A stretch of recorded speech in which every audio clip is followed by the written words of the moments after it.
marketing, the most expensive source of marketing, but it will get me in front of the consumer, like to the target audience where I want to be. Developing through the second and third phases of the business, I would hope to develop an encryption device allowing the consumer to download sections of ebooks or entire ebooks for an allocated time, allowing them to read the material offline. This encryption device would terminate effectively a self-destruct method after the allocated time, i.e. a month, therefore control copyright issues and prevent file sharing. It's a nervous start for 18-year-old Toby Gillett of Imberhorn School. Okay. You've mentioned in here that you've applied for a patent for this encryption software. So yes. Has it already been written then? It hasn't. What I was interested in, does the software already exist? It doesn't yet.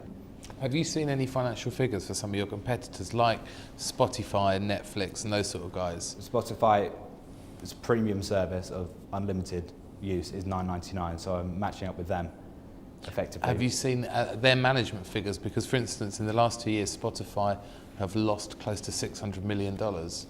But they have now bought nearly every song that's out there, so their next 5 years figures will be plus millions. They're now outselling iTunes. They're beating iTunes. My point is you need very, very, we need very deep pockets, but there's obviously a mass demand for rentals rather than outright purchase. Just on the books though, Toby, I mean, you're talking about out of copyright books. I mean, they're going to be quite old, aren't they? Because you're looking Well, it depends on the country of origin. Okay. Usually it's life plus 70, yes, which covers most markets, especially EU, although there are a few countries, such as I think Chile's one and maybe Argentina, not that I expect to source many books from there, that are life plus 99 or life plus 100. Yeah. Sure. So you're not going to be looking at any modern titles effectively unless you've got... No, not potentially. Lorraine questions the young entrepreneur on his future plans. How did you come up with the idea? What made you think of it? What made you come up with it? We had a long conversation about Netflix coming up and Spotify controlling two major medias, so obviously films, like Love Film, and music. Obviously there's one major media that hasn't yet been controlled, i.e. books. I think this is because it's an upcoming market. By 2016, the ebook market is predicted to be worth over $10 billion. Are you planning on deals with authors or publishers? That will come in phases 2 and onwards of So Biblio. Initially in the first year, I will open with public domain books, so books that are out of copyright. This means my upfront costs will be very low because anybody can access these books, but no one has yet centralised all these 2.5 million titles into one area. What are the chances of you launching first on year 1 with royalty-free books, and then Amazon, Apple, Spotify, Netflix saying, "Oh, we'll make contact with Penguin, Random House, Virgin Books, and beat you to it," and then all the cool books that people pay for and read and valuable content has been taken away from you? That could potentially happen, but for talks to happen with publishers, I'd need a substantial amount of financial backing or an agreement which could be taken place of a viewing service, so they get 50p for every time the book is read, which means I could offer books that are in contract already. What would be your input to it? What do you see yourself doing? I could see myself running it. I mean, I need to sort the negotiations out with publishers, but once that's done, all I need to do is keep modernising it. Once through phase 4 is to keep modernising the website to keep up with recent book releases. Other than that, it will potentially just run itself.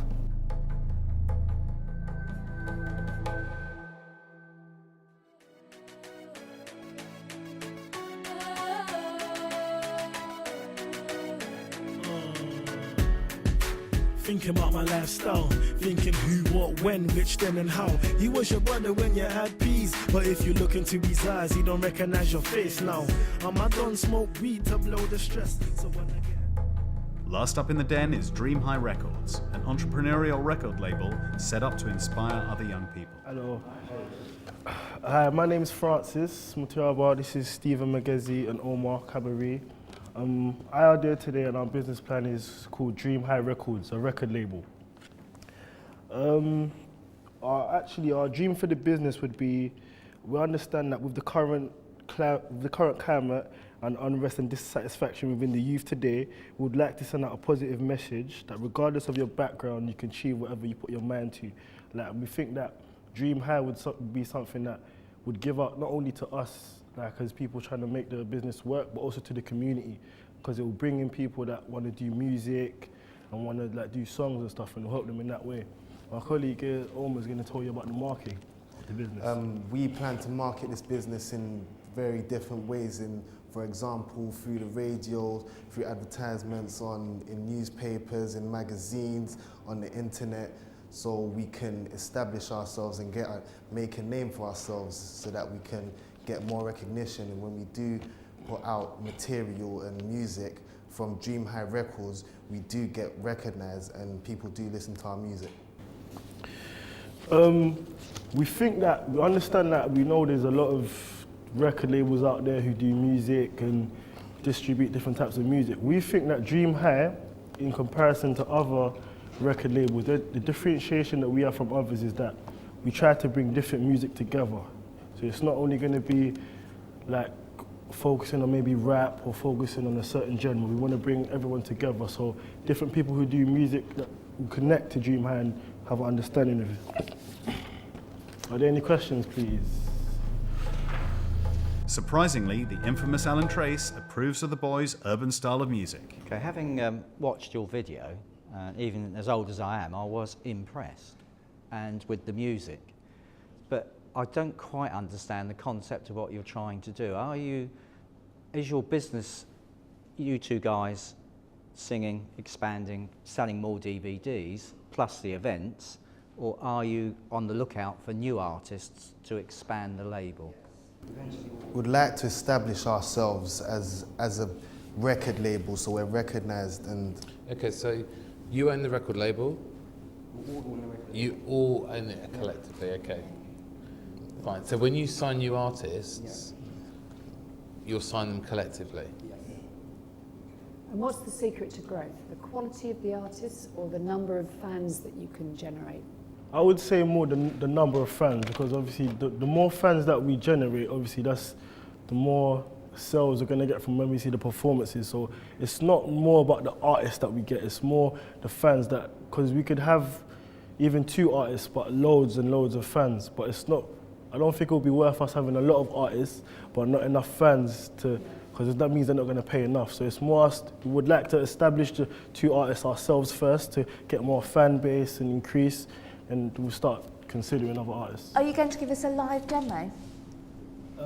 At the moment, we haven't really got like right music, the right place, so it'll be kind of hard for us to do. No, I mean here and now. Can we have a demo? What, of singing? Yeah. Yeah. Wow. That's your product. That's all you've got is your music. Without it, you've got nothing.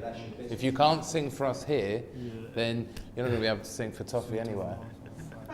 Got you, brother. I mean, you sang for me and John at the semis. Yeah. And, you know, you were good, you know. All right. Okay, I can give you a couple lyrics. I see my family working 9 to 5, stressing. The pain and the hurt is never ending. My mother tired sweating, telling me she's petting, she don't want to work. Holy woman, so she says she wants to go to church. Left on bad terms, she still gives me a blessing. For my bro and I know she wants the best thing. Thank you. Are you guys performing live much at the moment? I've performed, me and Moss have performed at different places, at charities, boat parties and stuff like that. And are you selling anything? Have you made any money from selling mixtapes? Made a mixtape last year that costed £300 to do all the CDs and stuff. Made 500 CDs and sold them for £1 each, so it was a profit of £200. Your music that I heard earlier, I thought was exceptionally good. Thank you. But the issue that I've struggled with all the way through is, are you asking for us to invest in you as artists, or are you asking for us to invest in you as a business and as a record label? And I know you've given us an answer on that, but I suppose going back to X Factor, where would I most see your pitch? Would I see it on X Factor, or would I see it on Dragon's Den? And where do you most see, forget the technicalities of either, where would you feel most comfortable if you were in a television show tomorrow? To be honest, I think most certainly Dragon's Den.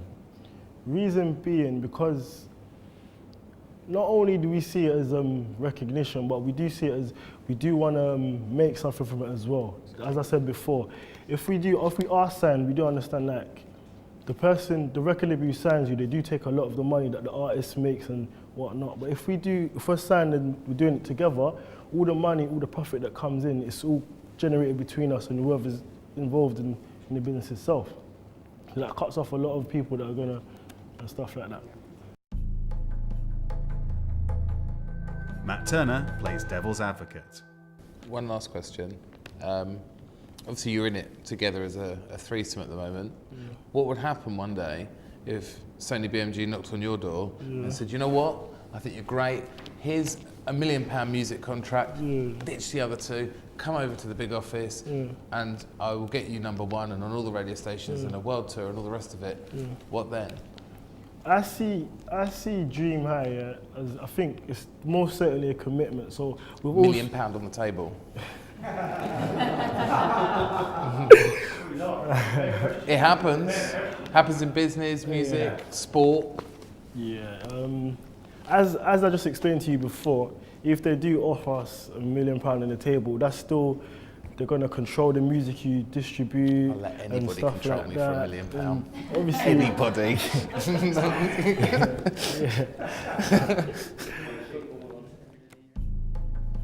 It's a heartwarming pitch from these 3 young hopefuls from Crawley.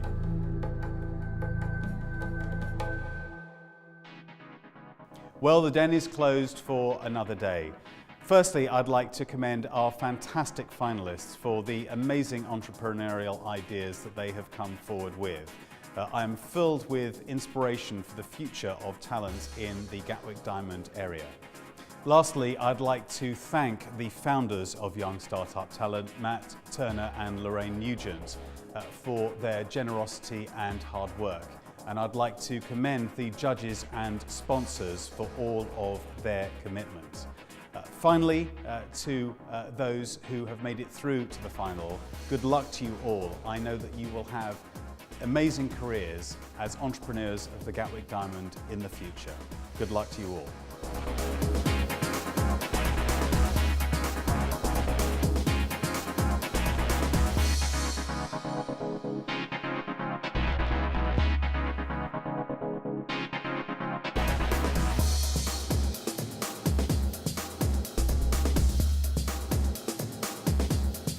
The winner of Young Startup Talent 2012 is... Toby Gillette, all the judges and all the sponsors, without which none of us would be here today, none of us would have the opportunity.